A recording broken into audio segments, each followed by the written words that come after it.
महाकारुणिक तथागत भगवान बुद्धाचा, बौद्ध धम्माचा, बौद्ध धम्माचा, धम्मध्वजाचा, धम्मध्वजाचा, भिक्खू संघाचा, डॉक्टर बाबासाहेब आंबेडकरांचा,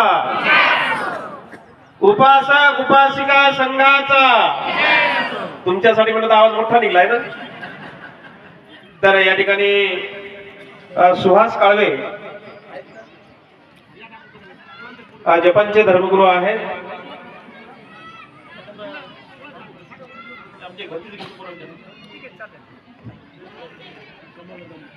पूज्य भंते कमल धम्म पुसद, यवतमाळ जिल्ह्यामध्ये पुसद तालुका आहे. त्या पुसद तालुक्यातून भंतेजी या धम्म परिषदेचे खास करून आलेले आहेत. जपानचे धर्मगुरू तुम्हाला बोलणार आहेत. त्यांच्या अगोदर कमल धम्म या भंतेची धम्मदेशना होणार आहे. आपण सर्वांनी भंतेची धम्मदेशना श्रवण करायची आहे. पूज्य भंते कमल धम्म, नाव लक्षात ठेवायचे तुमच्या की पावसाळ्याच्या धम्म परिषदेमध्ये यवतमाळ जिल्ह्यामधून अमके अमके भंतेजी आले होते. त्यांनी असं आम्हाला प्रवचनामध्ये सांगितलं.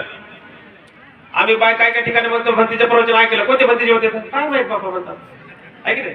म्हणजे भंतेजी कोणते आले, कुठून आले, त्यांचं नाव काय हे आपल्याला माहित पाहिजे. तर भंतेंचं नाव काय आहे?